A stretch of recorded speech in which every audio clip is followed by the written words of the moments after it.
We got a lot of Hytale news since my last video and some pretty good information about what their development process is like and why I think we might be seeing the game sooner rather than later. It all started off with a tweet from the executive producer of Hytale, John Hendricks. The tweet talks about something called agile development, which is what they're calling their development strategy for Hytale. In essence, it's the deciding factor on which features get into the base game and which ones are saved for post-launch. They want to release the game as fast as possible, but not risk it missing any key features, and that's the deciding factor. The question they ask themselves says, do we feel that players and or creators would be satisfied without it at launch? If we feel it's needed, what is the lightest version of it that we can ship with?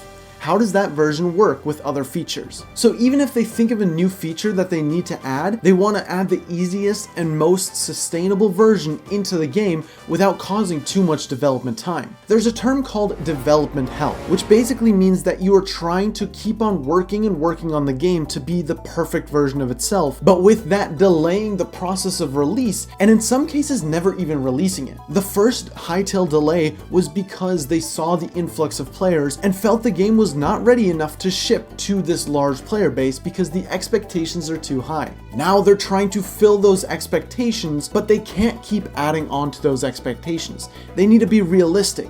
What do we really need in the game, and what could we just add as a patch a few months down the line? John also got a question about the release cycle, specifically about the creative tools. Hytale has marketed themselves to be a very creator-friendly game, including the modding tools as well as the model maker. But a lot of creators are going to want to start off the game pushing out their creative work. With that lies the problem. They can only start learning the tools once the game is released, and therefore it'll take some time before those community projects get released. And that's where the rings come in. The Hytale team talked about releasing the creative tools before the game itself. To quote, "We will be releasing tools ahead of launch, but expect them to go out in rings, a term we use for increasing group sizes. First ring will be a small group with heavy support, then broader groups as our content tools mature." He gave a more detailed timeline about what each of these rings are, starting off with an internal team and then external small groups that give feedback. Then an external group plus user testing, expanded external groups, then the beta,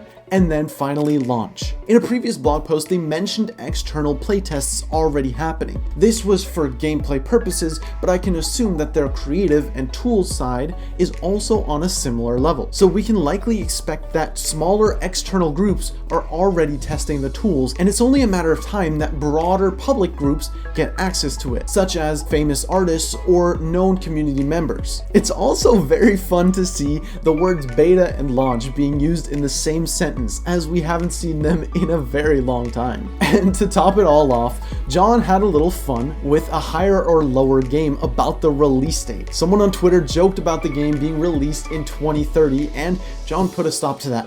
He said it is definitely below 2030. Does that mean 2029, or does that mean in the next 1-2 years?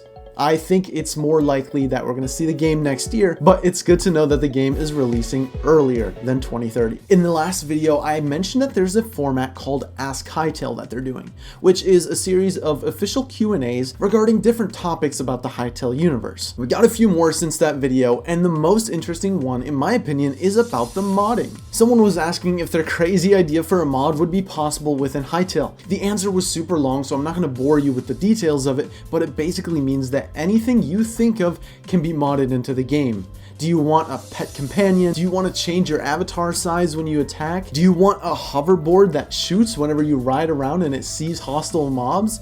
It's all possible, and the ceiling is your imagination. If you want to read the full details about the modding capabilities, I'll leave the image on screen and you can pause the video. Something that a lot of us have wondered in the community is, what are the different crafting stations going to be and how are they going to work? The principal design director talked about the different crafting stations and how you can upgrade them, and with different upgrades also come different sizes. So it means that your basic crafting bench is going to become a super duper mega crafting bench towards the end of your game session, and you'll probably need to redesign your house multiple times to accompany these different workstations. Or you build a completely different building for each crafting station, such as a wizard tower for your mage and casting tables. The story of Orbis is something that we know is very expansive. The original 90-page book of Hytale has already been dwarfed, but the team talks about making your own story as well. We've had a lot of comments and questions about what is the end game of Hytale, or can you even complete the story,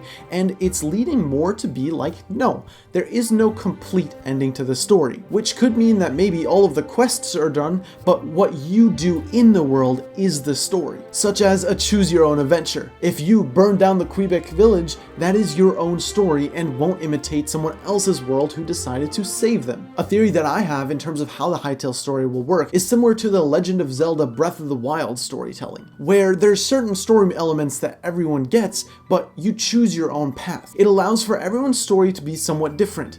You talk to this person at a different time, and I talk to this person, or maybe even never meet them. And that brings me to another answer that we got from John Hendricks. The question was asked if the factions can rebuild things that the player destroyed. He said, I can imagine that it's possible, and we might want to do it, but you wouldn't want it all of the time. It would get annoying if the neighborhood Quebecs kept repairing your village upgrades. And yeah, it makes sense. Maybe you tear down a house and rebuild it into a better one. You don't want that build to be destroyed and have it be replaced by one of the default houses again. I'm interested to see how the AI is going to work. I, for one, am going to burn down the first Quebec village that I see. And I hope they won't be able to rebuild it, but in the off chance that they can, it gives me another opportunity to burn it again. So it's a win-win. The Hytale team is definitely ramping up their pace and giving us information about the game. And I think this is all leading towards a summer blog post where they show off the new engine with brand new gameplay and screenshots, something that I know a lot of us have been waiting for. If you want to know exactly when that happens, make sure you subscribe and hit the bell notifications, because I will be the first one to show it off to you guys. If you haven't seen any of the previous Ask Hytale questions, as well as the secret package that Hytale gave me, check out the video linked in the end card, and I'll see you guys in the next video. Peace out.